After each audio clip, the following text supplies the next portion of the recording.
Bueno, buenas tardes nuevamente.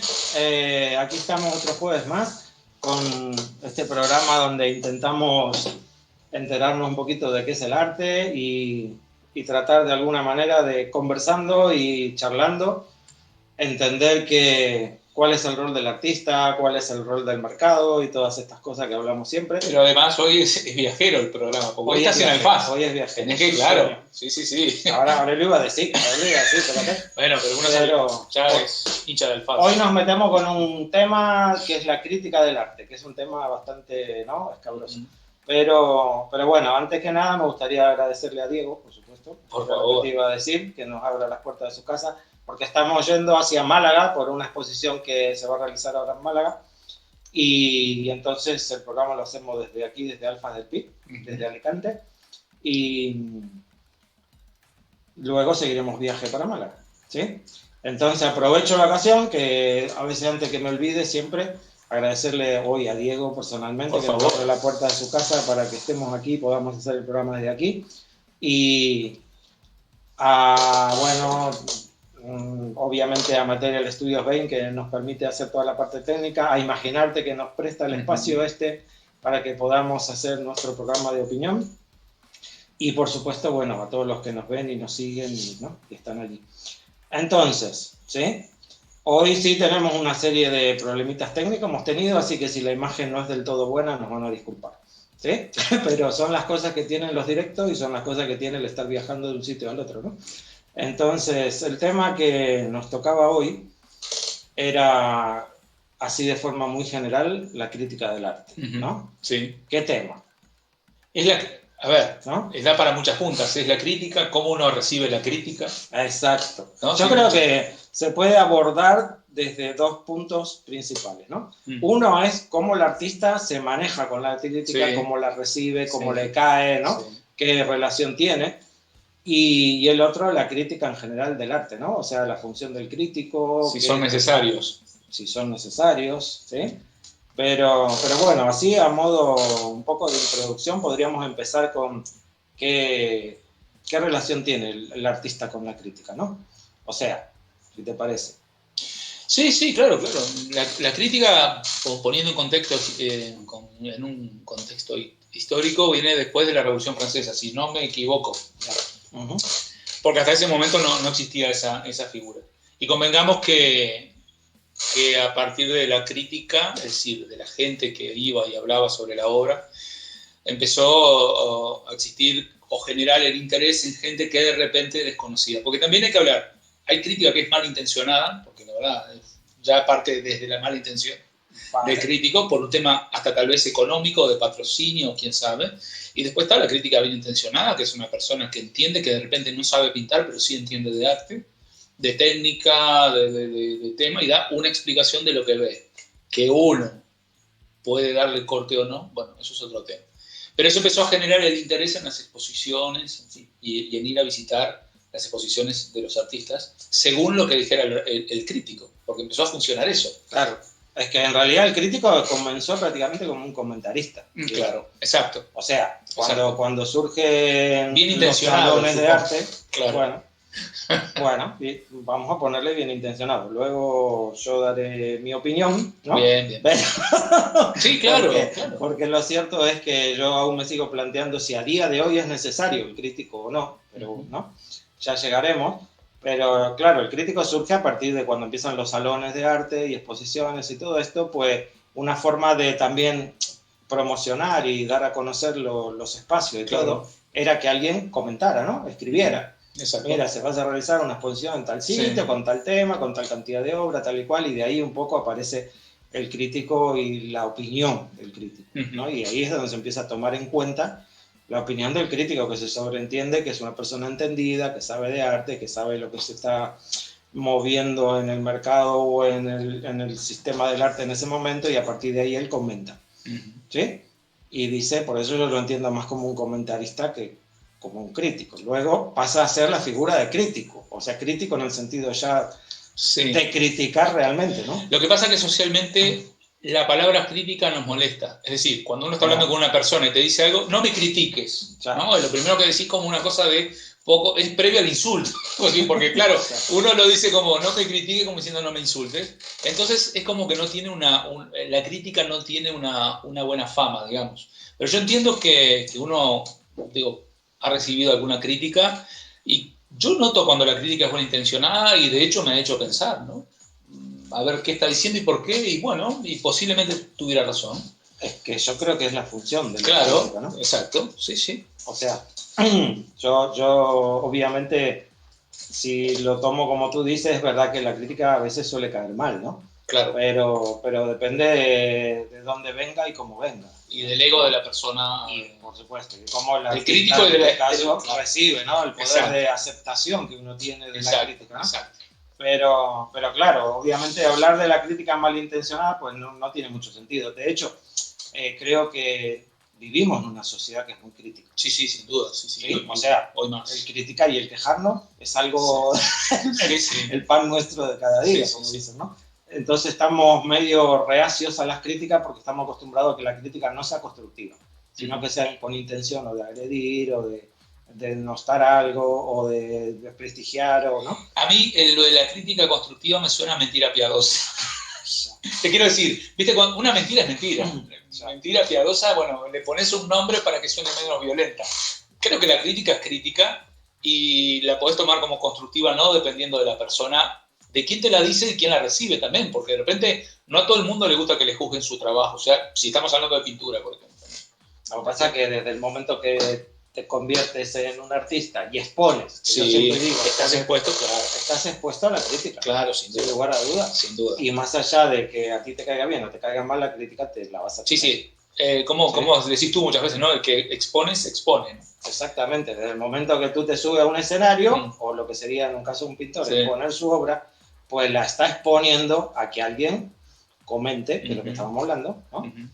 Venga un comentarista, que puede ser un crítico, y a partir de ahí pues diga, mira, a mí opino esto, opino aquello, me parece esto, me parece el otro, y ahí está en cómo uno la recibe también, ¿no? Claro. Y hay críticas, yo en eso por ahí disiento un poquito contigo, yo creo que hay críticas que aportan valor, de alguna manera te hacen ver cosas que tú no habías visto de tu obra, o de alguna manera te pueden ayudar a, no sé, canalizar un montón de cosas que por ahí el mismo crítico como entendido de arte tiene más experiencia, puede encajar la obra en un contexto histórico, en el momento social que se está viviendo, en qué tan fácil o no se puede comercializar porque está al día con el mercado. O sea, toda esa voz entendida del crítico pues, te puede orientar y te puede dar una ayuda. Porque muchas veces el artista vive dentro de una burbuja, es decir, no sale de repente de su estudio, va a alguna otra exposición, pero no está a veces muy metido en el ambiente y no sabe de qué va, ¿no? Exacto. Y muchas veces el crítico sí está empapado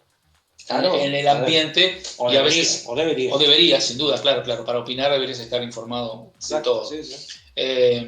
Y posiblemente si uno es lo que decíamos al principio, hay críticas que son bien encaradas y hay críticas que no, porque a mí ya cuando empiezo a leer una crítica, aunque sea de cine, pero empieza como con una crítica hasta te diría ácida o tratando de rebajar al artista, y muchas veces no coincido, cuando se juzga a un actor, por de repente a mí me gusta ese actor. Está claro. Y empieza ya con comentarios ácidos y mezclando hasta su vida personal, ya me parece que pierde valor lo que después lo que diga, en mi criterio. Claro. Cuando empieza a tocar temas personales con respecto a lo que está haciendo, ¿no? Bueno, a ver, has dicho para mí dos cosas importantes. Una que has dicho es que a mí me gusta, no me gusta. El me gusta y no me gusta, pues es totalmente subjetivo. Exacto. A ti te puede gustar una película y al crítico o a otra persona no gustarle, ¿no? Y tiene todo el derecho del mundo de decir, a mí esta película no me ha gustado, tal y cual, y bueno, ¿no? Y por otro lado, pues yo sigo pensando que cumplió su función en su momento, ¿sí? El crítico de arte, pero hoy juega un papel está muy confundido el papel del crítico. Y no sé si tiene papel realmente, no sé si no... En los tiempos que vivimos, sí. Exactamente, sí. Porque, claro, antes el crítico de alguna manera tenía que dar a conocer que iba a haber una exposición, tenía que comentar de qué iba, y hoy es como que está perdiendo vigencia eso. Primero porque por un lugar, creo yo, no lo sé, es mi opinión por supuesto, estamos en una época de empoderarse, ¿sabes lo que te quiero decir? Que yo no quiero que me digan qué está bien y qué está mal. ¿qué película tengo que mirar y qué película no tengo que mirar? ¿Qué obra es buena y qué obra es mala? Yo digo, pero vamos a ver, me están tratando como ignorante, ¿no? Porque digo, déjame que yo tenga mi criterio. Y déjame que yo vea la película, déjame que yo vea la obra, déjame que yo vea la exposición y a partir de ahí yo comento. ¿Por qué tú me tienes que decir a mí, ¿sí? Si la exposición es buena, si es mala, si... Tú a lo sumo me dices, hay una exposición abierta al público, pues yo voy, la veo y a partir de ahí pues sacaré mi conclusión. Uno juzga, claro. ¿No? Claro. Y ¿por qué tiene que existir una figura, de alguna manera, que diga, no, esta exposición no vayan porque no tiene sentido, no vale la pena, está mal montada, está, ¿no? Y por otro lado, es como que la relación que hoy se mantiene en exposiciones artista y crítico y todo lo más, el crítico ha pasado medio a ser como un curador casi, ¿no? Porque es la persona que dice, sí, este artista vale la pena exponerlo, este artista no vale la pena exponerlo, ¿no? Y entonces, claro, ya es como que pierde un poco el sentido de ser crítico, sino que ya ahora se pone un poco en curador de exposiciones, diciendo qué se debería exponer y qué no, y ya creo que pierde su papel, ¿no? Acá Cuervo Oscuro dice, la diferencia entre constructiva y destructiva es cómo te la tomes y de la forma que te lo transmiten. Sí, bueno, a ver, cómo te la tomes, pues claro, va a depender también de tu ego, ¿no? Y de qué fortaleza tengas tú como artista. Y sí, tus seguridades e inseguridades, ¿no? Exacto, exacto. Puede destruir a alguien. Claro, porque de alguna manera, ¿qué tanto crees tú o no en tu obra, no? ¿Sí? Porque yo desde el momento que hago una obra y yo me expongo, yo mismo tengo que tener una seguridad personal de la credibilidad que esa obra tiene, ¿no? Por ejemplo, sí. No, pensando en que si todos estamos como nosotros pintamos, somos pintores y básicamente hablamos del arte en general, pero básicamente de lo que nosotros hacemos, yo me pregunto si todos en el mundo supiéramos de arte, ¿el crítico tendría cabida? Porque también muchas veces el crítico abona en el sector de gente que de repente no entiende o que puede ser más permisiva a lo que él diga. Porque, a ver, yo he leído críticas, pero también tengo mi pensamiento propio. Y a veces digo, hey, ¿qué estás diciendo? Exacto. Pero no todo el mundo tiene el pensamiento propio. Es decir, pasa, por ejemplo, con el cine. Destruyen una película y la gente no va al cine. O gran porcentaje de personas no van a verla porque fue muy criticada. Es que yo creo que, por eso te digo que la crítica es como que está perdiendo un papel, ¿no? Está perdiendo su lugar. Porque hoy por hoy, casi te diría que esa función la está cubriendo el marketing y la publicidad. Claro, un poco lo que dice Cuervo acá, que dice, lo que pasa es que los críticos anteriormente no eran meramente evaluativos, sino también informativos. Y esta última faceta prácticamente ya no existe gracias a redes sociales y otros medios. Claro, es que hoy se maneja la información de tal manera que yo no sé si hace falta un crítico, ¿sí? Claro.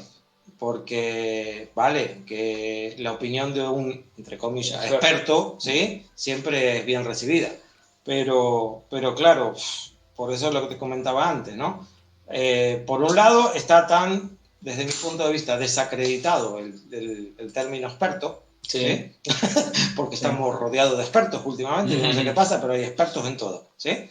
Es como pasa con los genios, ahora son todos genios, el genio de, no sé, la pastelería, el genio de la pintura, el genio de la, no sé, arquitectura, son todos genios. ¿Sí? Son palabras que se dicen fáciles. ¿No? Pero... Claro. Y de alguna manera, pues vuelve a pasar lo mismo con esto, ¿no? Yo qué sé, no termino de verlo. Yo creo que hoy tiene mucho más poder, por así decirlo, como comunicación y como opinión, la publicidad y el marketing, que es capaz de llevarte a una exposición que puede ser la peor, por hacer un juicio de evaluación, ¿no? Puede ser la peor, pero ha tenido tanto marketing y tanta publicidad que eso tiene colas para entrar. Bueno, ¿no? Hasta te hacen presidente de un país también. O al revés. Con una buena publicidad y marketing, puede tu discurso no tener significado, pero si la imagen te la vendieron bien, sos presidente, y lo mismo pasa con un artista, sea cual sea su profesión, está pasando con los cantantes. Claro, lo que pasa es que... O cualquier cantante, no cualquiera, pero te quiero decir, llega a 100 millones de escuchas. Sí, claro. Con una canción, que no voy a poner géneros para no generar una polémica, ni herir a nadie, pero con unas canciones que si uno la escucha, dice, hey, no hay ningún mérito musical. Claro. Sin embargo, tiene 100 o más. Pero ¿hasta dónde tiene relevancia hoy la opinión de un crítico? Cuando tenemos artistas obviamente que no, que tienen su propia red social, manejan su propio perfil, tienen 1 millón de seguidores, ¿no?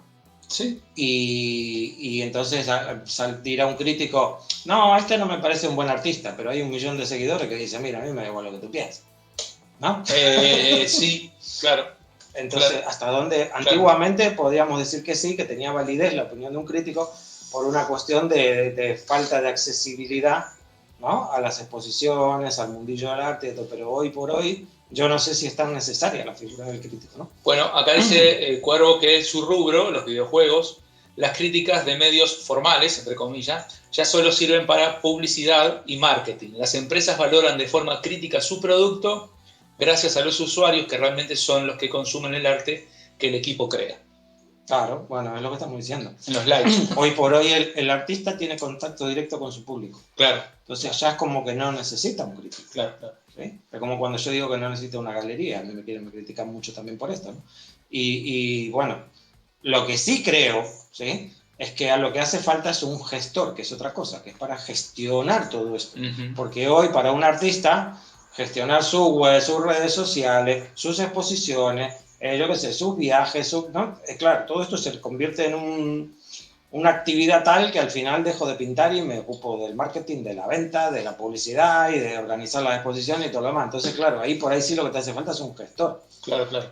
Pero yo no sé si una galería, como antigua, en la galería, con la mentalidad antigua. De Marchand, ¿no? Claro, del hecho de que, como digo yo, se han convertido un poco casi en tiendas de antigüedades, ¿no? O tiendas de cuadros. Porque si yo como artista te voy a dejar el cuadro para ver si tú me lo puedes vender, pues para eso lo vendo yo. Claro, es lo que piensan muchos artistas hoy en día, ¿no? Amén de comisiones, historias, ¿no? Porque aquí si vamos a hablar de todo esto, vamos a caer obligadamente en los intereses. Y aquí están los intereses de los críticos, los intereses de los comisarios, los intereses de las instituciones, los intereses de las galerías, los intereses del artista, ¿no? Entonces se arma todo un conjunto de intereses donde todo se desvirtúa de alguna manera y aún el crítico, trabajando a día de hoy, está inmerso en todo este mar de intereses. Sí. Y entonces termina escribiendo, opinando o haciendo su crítica con todos estos intereses por medio. Y entonces ya no sé hasta dónde te puedes apoyar en lo que diga o no diga. ¿Sabes lo que te quiero decir? No sé, bueno. Mi opinión, por supuesto, ¿no? Entonces debería haber un debate, supongo, tempranamente hacia dónde se va, ¿no? Bueno, a ver, se irá donde irá, la humanidad va hacia donde tiene que ir y no sé, yo no creo que yo lo vaya a cambiar o tú desde acá. No, está claro. Pero sí, que es un debate interesante, que tendría que haber a nivel, digamos, social, un debate de tantas cosas, no solamente de esto, ¿no? De hacia dónde estamos yendo, pues claro, por supuesto. A ver, primero de todo, hacia dónde está yendo el arte, ¿no?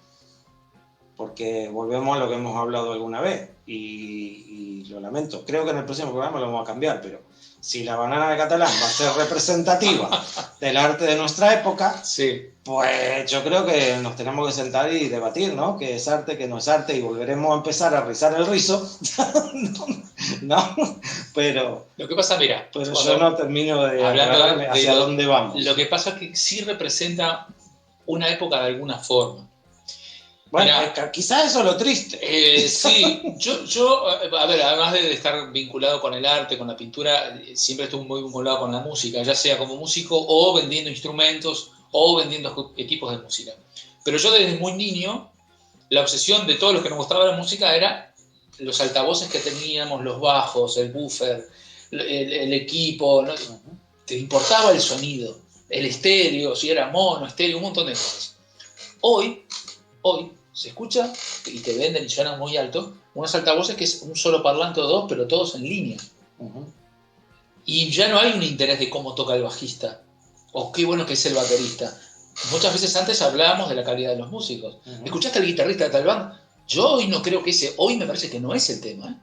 No. Hoy, a ver, el autotune, ¿qué modelo es de autotune? No. O sea que la calidad artística, por eso te digo que la música es un poco también la banana pegada a la pared. No, es que es general. ¿Entendés? Hay como por ejemplo, no se nos ocurría ver una película si no era en un televisor o ir al cine directamente, pero hoy se ven películas y series por un móvil. Sí. Vos fíjate todo el esfuerzo que hay detrás de cámara para hacer una buena toma, la iluminación, el maquillaje, Cuando una gran mayoría de personas, de chicos, lo que sea, ven las películas a través del móvil. Sí, sí, tal cual.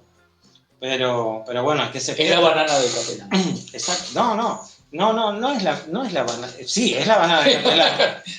pero que, a ver, ¿por qué la banana de Catalán podría llegar a ser representativa de nuestra época? Porque estamos mirando superficialmente. Sí, entonces, al mirar todo superficialmente, al no detenernos, yo como observador, al no detenerme en los detalles, ¿sí? en la técnica, en la ejecución, como dices tú, en la escenografía, en el maquillaje, yo al no detenerme al observar la obra, todo pasa muy rápido. Entonces, estamos en un mundo de multitarea. Aquí hay que hacer 2 o 3 cosas a la vez permanentemente, y entonces mientras miro la serie estoy cocinando, mientras hablo con mi colega en YouTube estoy haciendo otra cosa, y entonces todo lo vemos de forma muy rápida, ¿no? Es que, muy superficial. Escuchaba el otro día que leía en realidad que la juventud, si ya son canciones de más de 3 minutos, claro, no me interesa. Ni hablemos las introducciones cuando uno escuchaba, no sé, Pink Floyd o Yes y todo eso que tenía una introducción de medio disco, pero igual lo escuchaba. Hoy no funciona. Bueno, pero ¿por qué? Porque estamos en la época del multimedia y hay que vivir la experiencia. Todo tiene que ser fascinante, rápido y ya. Y ya. Entonces, ¿qué pasa? ¿Quién se va a sentar 15 minutos a observar un cuadro? ¿No? Y lo mismo, aún las películas tienden a ser de acción rápida, pues ya desde el momento que una película es lenta, ya dice, qué tostón de película, ¿no?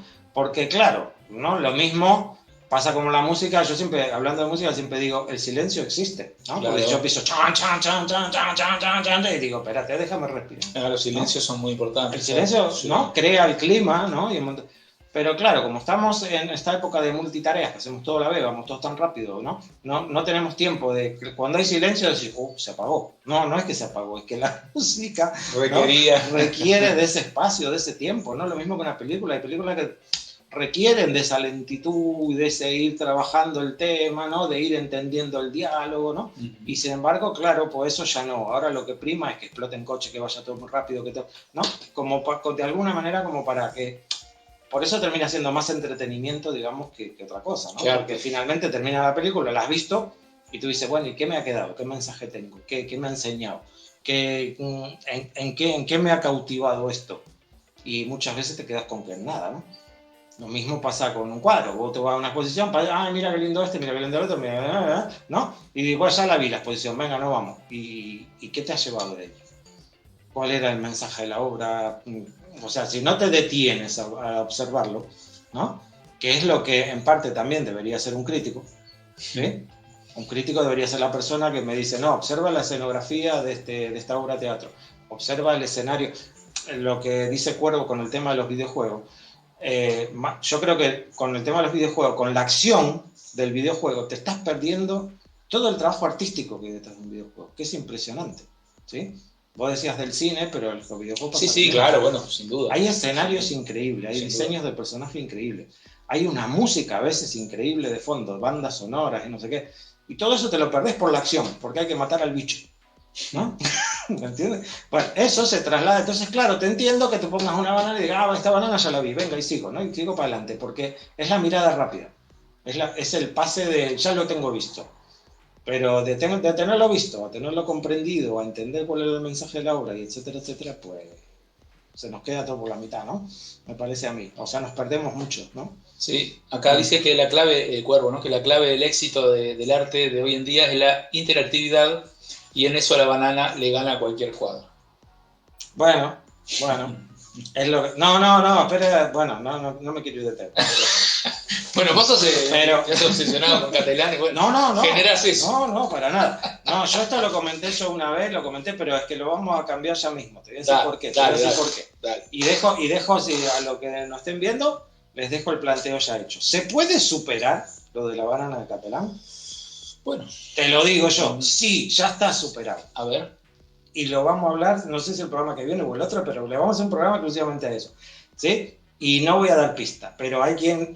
Ni yo lo sé, no sé por qué no me lo dijiste. Hay quien le ha ganado, pero lejos. ¿Sí? Le ha sacado, pero... Y voy a dar solo una pista. Voy a decir, io sono Daniel Tomaino, en italiano te lo voy a decir. ¡Opa! ¿Ya? Tenemos público atrás nuestro. Y ahí se queda. Sí. Pero sí, esto da para mucho. ¿Sí? O sea, no sé, creo que sé por dónde va, pero no voy a decir nada. Hay alguien, pero que ha dicho, venga, vamos a superarlo, esto, pero vamos, esto es nada, al lado de lo que yo voy a hacer. Y ha hecho algo, no sé si magistral. Pero ese es mi temor es ese, que estas obras son las que digan, jo, en esta época el arte es esto. Bueno, y puede ser. Tan efímero, ¿sabes lo que te quiero decir? Puede ser. El arte efímero existe. Sí, estamos de acuerdo. A ver, los budistas hacen mandalas y luego los arman, ¿no? No es por el tema de que sea efímero, sino porque me está transmitiendo. ¿Qué me está transmitiendo? ¿Qué me deja a mí eso? ¿De qué manera? Porque una obra de arte a mí me tiene que modificar, me tiene que alterar, me tiene que obligar a pensar, me tiene que hacer sentir algo, me tiene que provocar, aunque sea disgusto, pero me tiene que provocar algo. ¿Sí? ¿Y esto qué me provoca? Y esto, pues nada, ¿y qué...? Bueno, no sé si, pero disgusto o por lo menos... Bueno, pero es lo que yo te decía antes, no es que sea disgusto, no, por mí, a ver, yo siempre parto de una base. Cualquiera es libre de hacer lo que quiera. Y por suerte, de momento estamos en un mundo libre y si tú quieres pintar bananas, pues pinta bananas. Y si quieres clavar, yo qué sé, no sé, tomates contra la pared, pues hazlo, dale, que no pasa nada. Si te sirve a ti, te sirve y te hace feliz, pues maravilloso. Pero no podemos tomar eso para decir este es el criterio que impera en el arte actual. Pues no, yo no lo veo. ¿Sí? No sé, ¿eh? Y bueno, y para volver un poquito al tema, ¿sí? Yo creo que el artista primero tiene que trabajar mucho con su propia personalidad, ¿no? Con su propia obra y con su propia personalidad, para justamente aceptar esa crítica, ya sea buena o mala, da igual, ¿no? O sea, lo que sí entiendo que nadie debería tolerar, ¿no?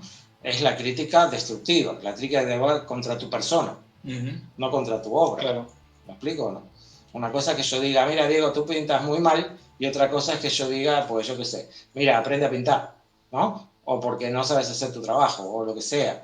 Y otra cosa es que critique tu obra desde otro punto de vista, que sea decir, mira, me parece que no encaja en la realidad social actual, o yo qué sé, ¿no? Es diferente, me parece a mí. Sí, también hay artistas que han sido criticados porque han hablado o hablan políticamente, porque son de repente de un sector político, ya sea de izquierda, y muchas veces los medios que son dominantes de hoy y de antes han sido críticos con un artista simplemente por cómo pensaba, más allá de la obra que tenía, si era buena o no, en realidad iban por él. Sí, está claro. Iban por él.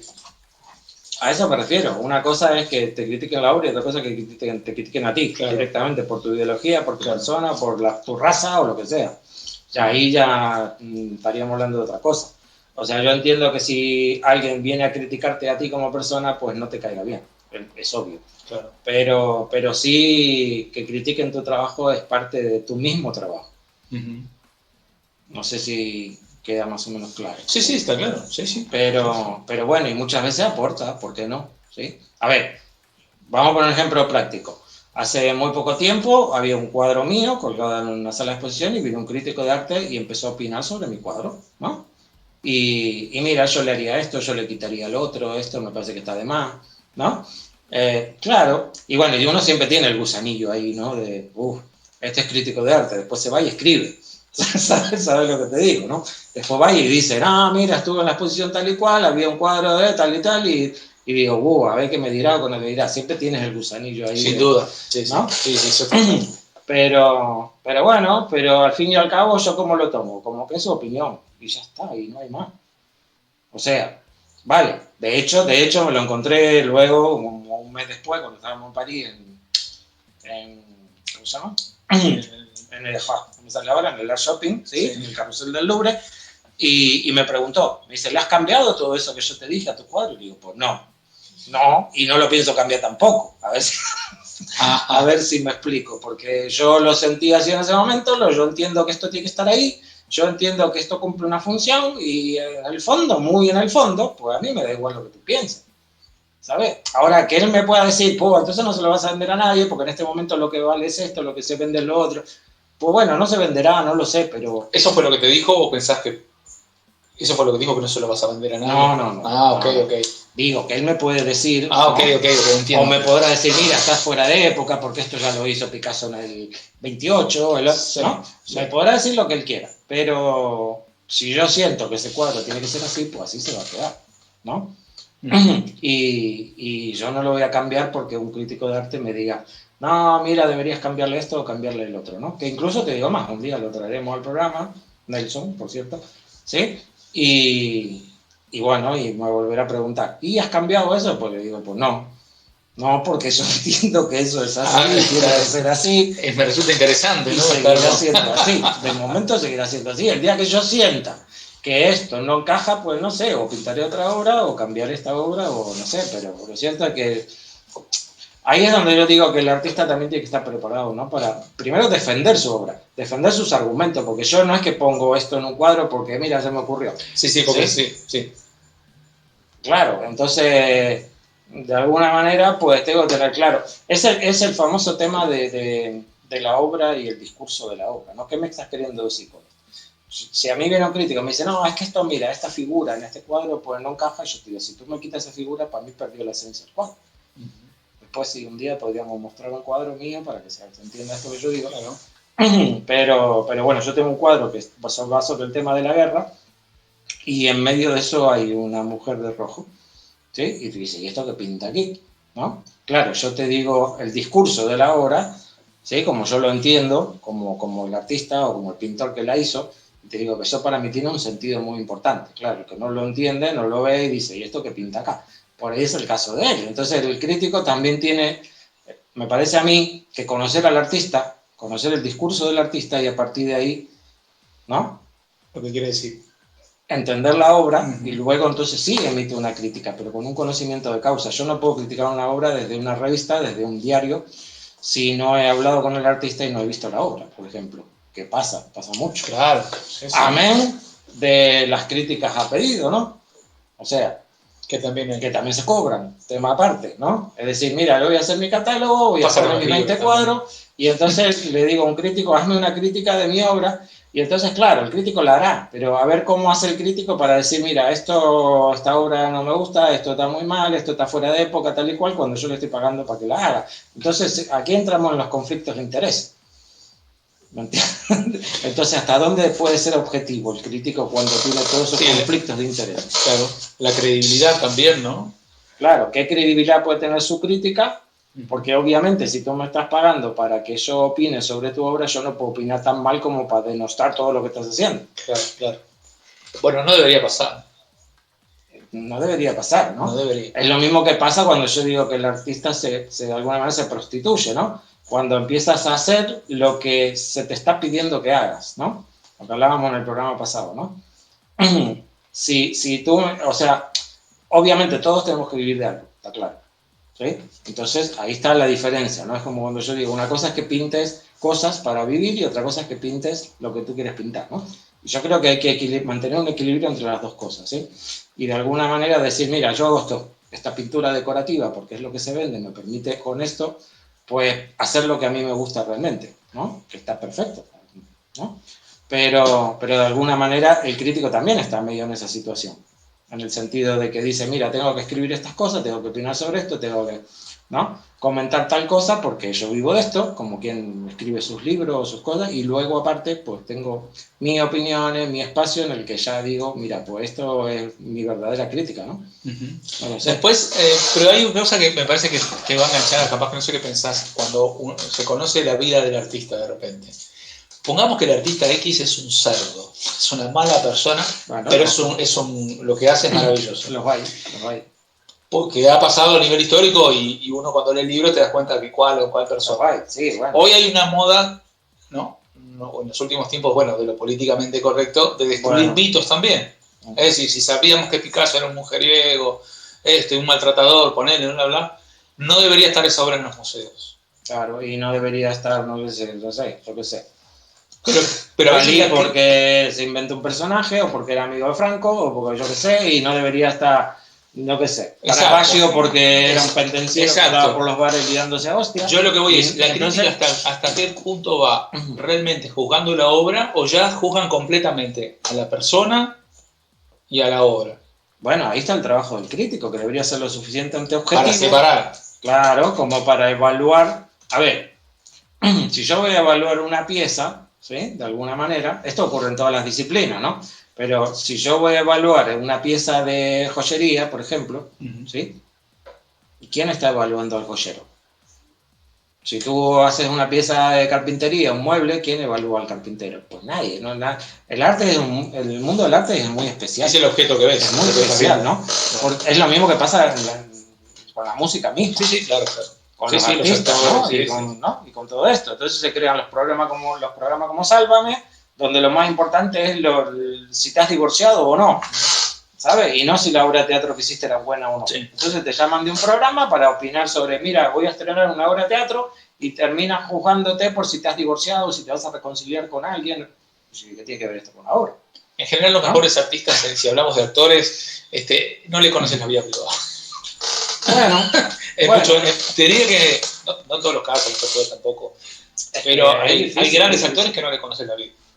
Bueno, pero es que por ahí es complicado, es difícil, porque si te apartas de los medios, como para protegerte de tu vida privada, pues no tiene difusión tu obra, porque, ¿no? De alguna manera los medios de comunicación influencian muchísimo. Sí. Ahora mismo, pues estamos entrando en una época que yo creo que poco a poco, ¿no? Existe, como te digo yo, más contacto, ¿no? Entre el artista y el público. Y también, por eso lo de imaginarte, ¿no? Se trata de crear espacios donde el artista pueda encontrarse con el público directamente. Claro. Sin que haya intermediarios por medio, gestionando, diciendo, opinando, no sé qué, ¿me entendés? Y que realmente, si yo quiero ir a un recital de Sabina, escuchar a Sabina, pues yo no necesito ni que nadie me diga cómo canta Sabina, ni, no sé, ni dónde tengo que hacerlo, ni de qué manera, ¿no? Entonces yo creo que hoy las redes sociales, internet, todo esto, pues está ayudando un poco a eso, ¿no? Democratizar. Sí, entre comillas. Sí. Las redes sociales, como tantas otras cosas, son la espada de dos filos, ¿no? Corta para un lado y corta para el otro. Bueno. Y tiene sus cosas, las hacemos las personas malas, entre comillas malas, ¿no? Pero lo cierto es que obviamente, sin duda, va a generar un cambio muy importante en toda la humanidad, ¿no? A ver, y yo creo que le queda por delante todavía bastante, ¿no? Sí, y cosas que no tenemos ni idea que están por venir. Y por otro lado nos vamos, parece, hacia un mundo hiperconectado, en donde ya dentro de poco nos tendremos que plantear si seguimos siendo humanos o no, ¿no? Pero capaz que el cuervo es parte de ese mundo, que crea. Bueno, mira, la otra vez, hablando sobre este tema, y nos vamos un poquito del tema de la crítica, pero tiene que ver, es que nosotros somos así, pero aquí empiezas a tirar del hilo y te vas de un sitio para el otro. Pero cuando yo siempre a veces suelo decir, ¿dónde están los artistas, no? ¿Qué está con todo lo que está ocurriendo en el mundo actualmente, con todos los temas, ¿no? importantes que hay y todo lo demás? Yo noto que hay una ausencia de obra comprometida. ¿Me entiendes? O sea, en el sentido de que yo creo que no es una época, lo hablaba con Victoria hace una semana atrás, yo creo que no es una época para pintar bodegones, flores, paisajes. Que sí, que es muy respetable, a quien le gusta y me parece perfecto que lo hagas, a ver si nos entendemos. Sí, no estás criticando a quien lo hace. No, pero noto una ausencia en todos sitios de una obra comprometida, diciendo, no, mira, ¿sabes lo que te quiero decir? Un arte comprometido que refleje su época, ¿sí? Que se posicione, ¿sí? De alguna manera. O sea, un Goya, ¿dónde están los Goya? Digo yo, ¿sabes? A ver, por poner un ejemplo, ¿no? Y curiosamente, ¿sí? Porque hablabas de un cuervo, curiosamente, yo creo que muchos de esos artistas están en un sector, en un gueto aparte, que es el de los videojuegos. Fíjate, ¿no? Lo que pasa es que como todavía se está intentando ver si los videojuegos son arte o no son arte, o sea, no están integrados los videojuegos en el sector del arte. Son como cosas, como dos mundos, digamos, separados, ¿no?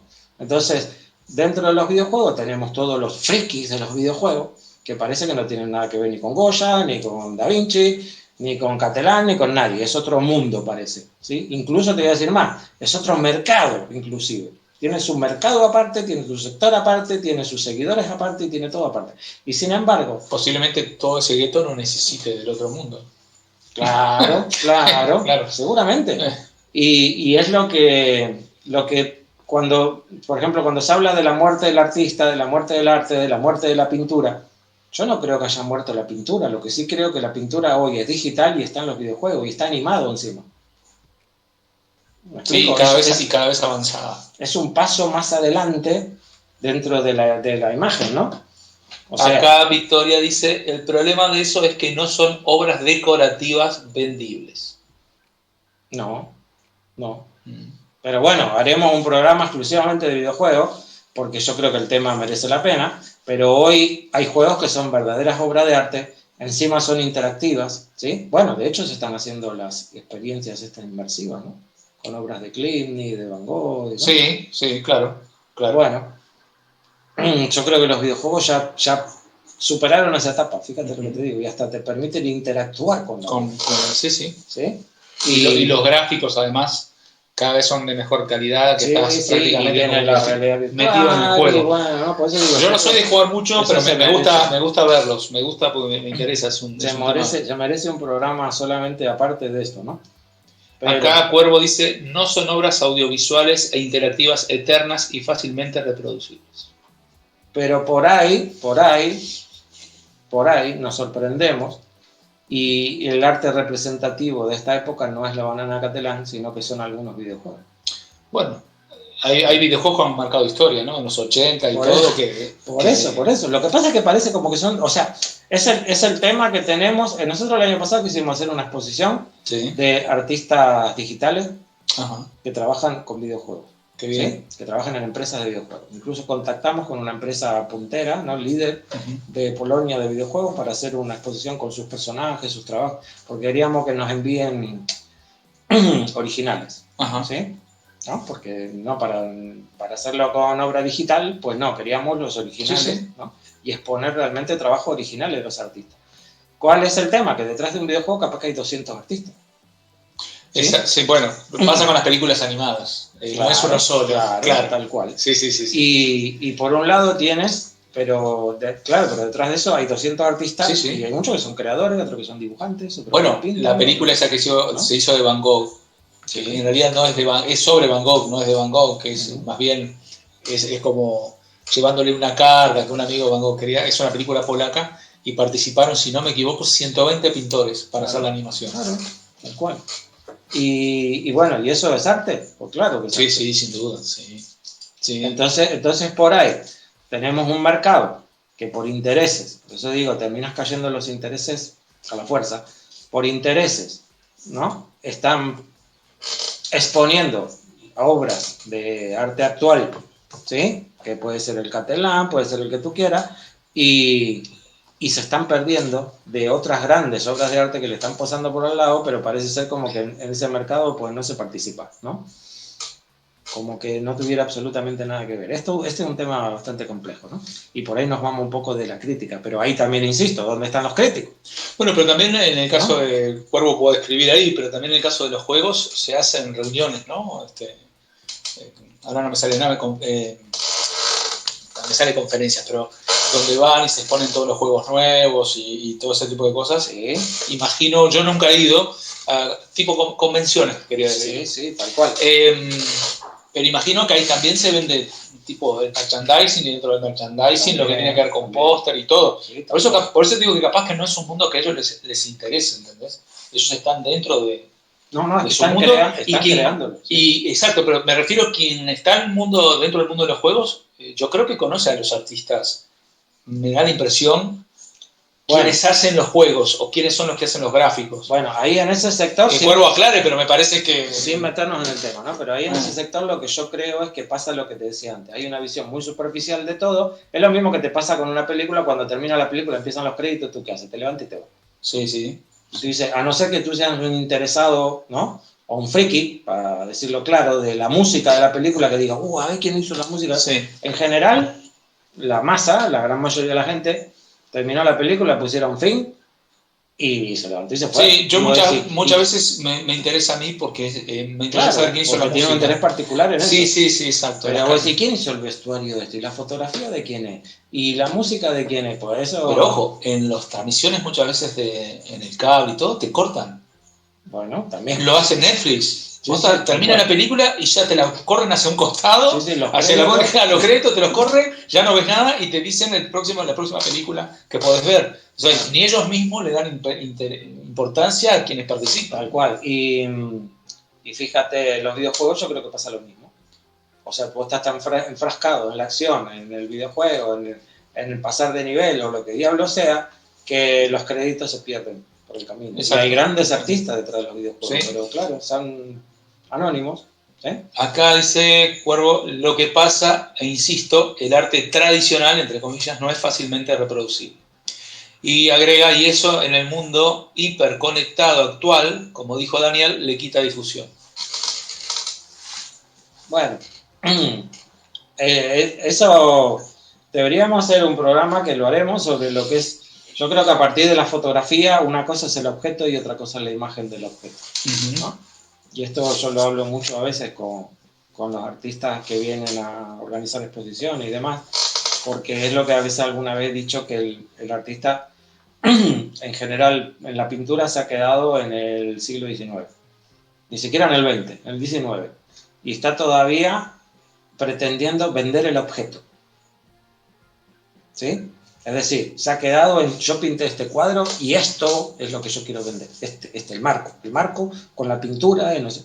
Vale, que sí, pero a como estamos viviendo hoy en día, pues al artista le tiene que ser mucho más útil explotar esa imagen, ¿sí? Sí, difundirla. Claro, que el objeto en sí mismo, porque una cosa es el objeto y otra cosa es la imagen. A partir de la fotografía esto ha cambiado. O sea, en 1910, 20 esto empezó a cambiar, por eso aparecen todas las vanguardias y todo lo demás. Y de alguna manera pues ya no hay, digamos, interés en tener el objeto original, ¿sí? A no ser que, y ahí entra el mercado del arte, yo quiera especular con ese objeto, que es otro tema. Es el mercado. El mercado, bueno. El mercado de las internopartes, ¿sí? Acá Cuervo agrega que, pero no buscan vender sus dibujitos, debe ser la colación a lo que yo decía del merchandising, sino colaborar con otros para hacer un producto vendible, mucho más grande y adaptado a sus tiempos. Primero vendes el videojuego, después los pósters. Bueno, claro. También. Lógico, primero el éxito es el videojuego, sin duda. Bueno, eso es una cosa. Mira, ahora estamos organizando una exposición con otro gestor. Sí. Y por cierto, que va a ser en Sabadell. Y el otro día hablábamos justamente de esto, ¿no? De que hay que aunar esfuerzos. Hay que crear una sinergia entre los artistas, porque cuidado, a veces los artistas son los primeros que se critican unos a otros, ¿eh? Sí, ¿sabes lo que te digo? Es un ambiente complicado. Claro. Sí. A veces tenemos que tu peor crítico es Picasso o es Dalí, ¿sabes? Porque tenían ahí ahí van los egos, un enfrentamiento, ¿no? ¿sabes? Egos. De que lo que tú haces es arte, lo mío es arte, mi arte es mejor que el tuyo, ¿sabes? Sí. Y a veces el peor crítico de arte... Yo no sé cómo puede vender, cómo le va bien a este, que mira lo que pinta. Claro. A veces el peor crítico es tu propio compañero. Claro. Vale. Entonces nosotros, como hacemos muchas exposiciones colectivas y todo lo demás, pues también lo notamos mucho, ¿sí? Entonces, ahí tiene Victoria un trabajo increíble siempre con las curadurías, porque tenés muchos estilos diferentes, muchas, ¿no? ¿Y por qué me lo pusiste ahí contra ese rincón y no me lo pusiste más en el medio? Claro, ¿a quién le diste más visibilidad? Claro que a mí. Pasa como con las vedettes en los teatros, ¿por qué pusiste el nombre del otro arriba del mío y el mío lo pusiste por abajo? ¿No? Bueno, todas estas cosas, ¿no? Y en realidad la magia de tu obra, más allá de donde esté expuesta, debería saltarle a la vista, no importa dónde esté. Claro. Porque si tu obra dice algo, alguien la va a ver aunque esté metida entre 30. Sí, eso, tal cual. Eso es así. Eso es así. Tu obra va a destacar, no importa dónde la pongas. Yo entiendo los lugares, ok, oye, porque claro, la pones en el centro y lo primero que ve la gente está bien. Pero si tu obra tiene algo que decir, aunque esté en un rincón, va a llamar la atención. Sí, eso sí, pero seguro. Sin lugar a dudas. Pero bueno, sin embargo, está muy inmerso en esta época de publicidad, de marketing, de que me tenés que promocionar, como si de alguna manera, ¿no? Yo pudiera, ¿no? Obligar al público a que le guste tu trabajo. Sí, entiendo. Sí, clarísimo. Sí. O sea, yo te entiendo, si tú fabricas shampoo, yo empiezo a hacer publicidad. Yo no fabricaría, pero para mí no. Bueno, vale, ¿no? No. No fue nada personal. No, yo sé, no, pero bueno. Pero bueno, si tú fabricas coches, Vamos. Lo cierto es que yo puedo hacer una campaña de marketing y de publicidad y empezar a machacar, porque esto repite hasta que entre, ¿no? Que así se hace mucho con la música. ¿Sí? Bueno, sí, claro. Con la música se hace mucho, ¿sí? Que al final terminas cantando un tema que vas a decir, ¿por qué estoy cantando esto? Porque ya te lo han puesto tantas veces, ¿sí? Que ya se te cuela. Hay temas hay canciones que tienen esa magia, pero también hay artistas que han apostado por un tema y otros lo han tirado al séptimo, octavo lugar, noveno lugar en el disco, y son los que terminan siendo muchas veces honestos. Bueno, yo a veces creo que se quiere trasladar un poco eso al mercado del arte y de alguna manera imponer obras de arte. Sí, a un artista, ¿sí? Claro, un estilo. A un artista, a una obra, a un estilo, o a lo que sea, ¿sí? Porque de alguna manera, yo qué sé, yo ahí diferencio, ahí es donde yo siempre remarco mucho la diferencia entre el arte y el mercado del arte. Una cosa del arte, otra cosa del mercado del arte. Y no son cosas que tú las puedas congeniar. Los mercados son mercados, van a la especulación, al dinero, y el arte no tiene nada que ver con el dinero. Eso no significa que un artista no tenga que vivir de su arte. No, tampoco, porque cuando tú mezclas esto, dices, pues si el artista, perdón, si el arte no tiene nada que ver con el dinero, entonces vamos al artista bohemio que se muere de hambre. No es un delincuente por hacer eso, ¿no? Cada uno elige su forma de vivir. Y claro, pero de alguna manera no lo puedes mezclar porque el mercado va hacia donde va y busca lo que busca. Y no es lo mismo que busca el arte. El arte busca otra cosa, no tiene nada que ver con el mercado. Y no tiene nada que ver con el dinero. Poca gente se dio el lujo, poca gente creo, en el caso de Picasso, no sé si lo hemos hablado alguna vez contigo, no recuerdo, pero que él hacía la línea rosada y vendía muchísimo y decía, no, ahora voy a hacer la celeste, porque como vendía mucho de eso ya no me interesa, ahora voy a hacer otra, como que buscaba otra cosa, cuando vio que ya se vendía mucho iba por otro lado, ¿no? En vez de seguir haciendo cuadros de la línea rosada, iba y hacía celeste. Bueno, aparte puede ser también una evolución misma, ¿no? Bueno, sí, pero creo que él más que por la evolución lo hacía porque como que no le gustaba el hecho, más allá de que hacía y vendía, pero cuando algo ya se ponía como de moda dentro de su propio estilo, él cambiaba y hacía otro. Sí, puede ser porque sintió la necesidad de hacerlo, o puede ser porque se aburrió de su propio trabajo, que a veces ocurre. También. ¿Sí? A veces te puede ocurrir. Porque hay artistas. Porque vos no sos la misma persona a los 20 años que a los 30. No, sin duda, pero de repente a los 20 descubriste la gallinita de los huevos de oro y no cambiaste nunca tu vida. Ah, bueno, ahí es cuando yo digo, te empiezas a prostituir. Como ahí está, eso es lo que vos, que Picasso era lo que no hacía, te quiero decir. El Damien Hirst, a ver, no quiero empezar a sacar nombres, yo no trato de darlos, pero a veces los tienes que nombrar. El Damien Hirst, 600 obras de puntitos de colores. ¿Sabes? Que la única diferencia que tienen es que esta empieza con un puntito azul y la otra empieza con un puntito rosa. Vale, muy bien. Entonces hacemos un cuadro que son 20 puntitos de colores, muy bien. Y ahora que como necesito abastecer al mercado, porque los coleccionistas están todos, queremos una obra del Damien Hirst, pues hago 600 cuadros que son idénticos, nada más que te cambio el color de los puntitos. Yo qué sé, ¿qué quiere que te diga? Eso es que ya no estamos hablando de arte, ya estamos hablando del mercado. Estamos hablando de gente como si que encontró la beta, encontró la gallina de los huevos de oro y ahora ¿a qué voy? Pues a ganar dinero y a ganar pasta. La historia lo juzgará, pero te quiero decir que no por eso es un... Que yo no digo que ni que está mal ni que esté bien. No, ahí va. Encontró su beta, su negocio, su empresa. Lo que digo es que es tan difícil eso porque el mercado te tiene que elegir, que si tú realmente lo que quieres es hacer dinero, pues entonces no te dediques a pintar y te dedícate a otra cosa porque hay mucho negocio mucho más interesante que pretender ser Damien Hirst, porque bueno, pues es complicado. Todo, claro, cuando alguien encuentra, me pasa un poco por la pasta, si yo digo, no, yo pinto porque me quiero hacer famoso y millonario, yo digo, me ha pasado como con Pollock, ¿no? Que hizo también. Pollock hizo ese estilo y después surgieron impresionismo abstracto, ¿no? Y después de ahí surgieron millones haciendo el estilo similar a Pollock. Y claro, pero es que a mí tampoco me extrañaría que haya hoy un montón de gente pegando bananas en las paredes. Sí, claro, si yo vendo una banana en 120.000 euros, no sé cuánto era, pero bueno, me da igual. Anda por ahí. Sí, ¿no? Pero bueno, pues tampoco me extrañaría, que es lo que yo dije hace mucho que lo dije esto, pero es uno de los miedos míos también, de que haya artistas que están iniciándose, porque nosotros trabajamos con artistas emergentes, y que crean que el camino es ese. ¿Me explico? Que crean que yo para tener éxito en el arte, pues tengo que hacer estas cosas. Pues no, Yo creo que no. Ahora, claro, habrá gente como esta que lo consigue, pero no es que lo consigue porque su arte realmente tiene sentido. No, lo consigue por contacto, por lo que tú quieras. Por corrupción o por lo que, ¿no? Por amistades o por enchufe, como dicen acá, Sí. o bueno, mil historias. Y entonces, claro, te lo ponen y al final terminas diciendo, pues a cada exposición que voy tengo obra de este artista. Pero eso no es porque su obra es algo trascendental.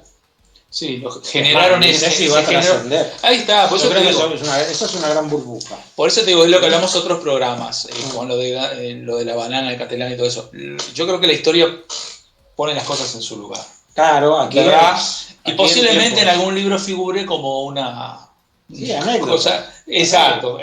Anécdotas hay muchas. Un minúsculo punto en la historia del arte. Yo no creo que trascienda más de eso. Me da la impresión, pero bueno, quizás ni vos ni yo lo veamos porque eso es un tema que la historia son décadas mucho más para adelante, ¿no? No lo vamos a ver. Es una lástima, pero no lo vamos a ver. No, sin duda, pero yo creo porque ha pasado con otras cosas. Sí, tal cual. Que tenés que buscarlo en un libro específicamente de ese hecho, lo que hablamos de Duchamp y todo eso. Te quiero decir, no son hechos masivos. ¿Cuántas vanguardias quedaron de todas las que hubo? De las que hoy vigentes es el arte Madrid.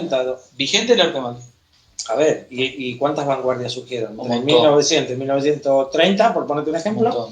Yo qué sé, ¿200? ¿300? Sí, son un montón. Y muchas que los futuristas, que los dadaístas, que los realistas, que los cubistas, el constructivismo, en fin. Sí, bueno, ¿y cuántas han trascendido su arte? No. Y estamos hablando de 100 años, no estamos hablando de 500. Creo que hay, yo te decía que hay como un resurgimiento, me da la impresión, o por lo menos una valoración del Bauhaus, del movimiento Bauhaus, porque también hoy se están valorando muchas de las construcciones que ellos tenían a nivel de arquitectura, ¿no? Cómo optimizaban el tamaño en poco espacio, y creo que hay como una valoración, lo mismo que el Stiegel holandés, que es muy parecido al Bauhaus. Pero así como un arte donde tiene que ver la pintura y la escultura, el movimiento Madrid. Qué bueno. Bueno, pero yo me refería a cuántas han desaparecido ya. Un montón. Que no trascendieron. No, un montón. Y mismo otras murieron con el artista, como el cubismo. Murió con Picasso. Te quiero decir. Tal cual. Ya está. Murió Picasso, ¿no? Y murió el. Ahora, claro, es lo que vos decías antes. ¿Cuántos van a hacer lo mismo? Pues habrá un montón de gente que hará lo mismo. Porque, bueno, quedará en eso, en un copiador de banana. Claro, porque finalmente te conviertes en un copiador de un estilo de fulano, de sultano, de mengano. Porque a veces hay gente que no le interesa trascender en su arte, sino vivir de él. Es decir, por acá va lo que se vende. Ya. Entonces yo hago eso porque no me interesa que me conozcan. Yo quiero cobrar y quiero vivir. Bueno, ese es otro de los temas. Eso es claro, pero es que eso está, entre comillas, estimulado, porque hay quien dice, este pegó una banana en la pared y ganó tanto dinero. Claro, voy a hacer eso. Claro, como si esto también fuera tan fácil. No es tan fácil. No es porque vos, yo pegamos una banana en la pared. No figuramos en nada. ¿Está? Pero lo cierto es que meterse en ese camino, pues para mí es ir directo a la perdición. A no ser que ya estés dentro del sistema del mercado del arte, que es otro tema, y entonces a partir de ahí, pues eso te abre las puertas a otra cosa. Es lo que pasa con las pinturas de los famosos. Como soy famoso, no sé, si Alejandro Sanz pinta, pues obviamente que va a vender. Bueno, claro, porque es Alejandro Sanz. Y hay un montón, ¿eh? Joaquín Sabina. Sí, hay un montón. Bueno, hasta Escalón, Rocky, ¿no? Claro. Montón, pero ¿por qué? Porque ya, digamos, el trabajo no lo hiciste a través de la pintura, lo hiciste. Sí. O sea, hoy tenés conocidos, tenés seguidores. Pero son pocos casos. Yo creo que, no sé, no creo que podamos nombrar a un actor que vaya a trascender. Creo que hay obra de Anthony Quinn en algún museo importante, por ejemplo. Pintaba muy bien. Pero creo que no ha trascendido ninguno. Es muy raro que un artista funcione muy bien en dos cosas. Te digo, pensar en un actor que sea referente también de la pintura o muy importante.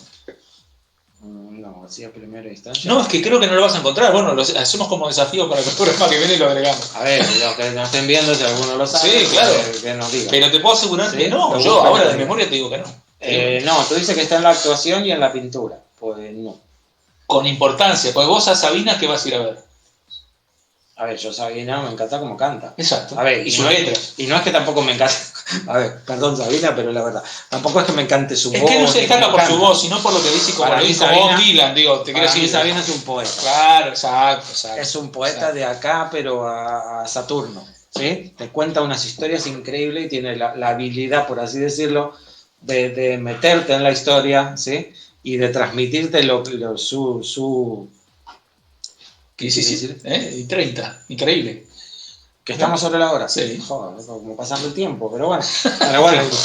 Sabina me encanta porque para mí es un poeta y sabe cómo contar las cosas. Exacto. Pero cantante yo diría que bueno, pues sí, muy poca gente sabe que él pinta también y dibuja, que además dibuja, a mí me gusta lo que hace. Te quiero decir que no lo juzgo como artista, estoy diciendo que me gusta lo que hace, pero no es una faceta que sea muy conocida. Ya. Pero bueno, esto de, si no, no vamos a seguir extendiendo mucho, pero esto de la crítica yo creo que da para otro programa más y para 2 o 3 más, porque al final nos divagamos un poco. No, pero es que todo va llevando un poco a todo, ¿no? Porque la crítica es muy amplia y hay que ver y valorar desde qué punto viene y por qué se hace, ¿no? Y las intenciones. Y si lo haces por plata, es decir, yo te voy a pegar o ofrecer, ¿no? Mirá que... A ver, yo me quedo con que yo creo que desde la crítica lo importante es entender que un crítico tiene su opinión y que no deja de ser una opinión. Y claro, según los intereses o no que tenga, su opinión puede variar. Por lo tanto, a mí como artista o a cualquiera como artista no debería influirlo demasiado. O sea, sí. Que sí. No, pero hay críticas que han destruido carreras. Sí, tal cual. Hay críticas y por ende a la persona. Sí, pero eso, por ende a la persona. Claro, pero eso no debería de alguna manera, ¿cómo te voy a decir? Condicionar tu obra.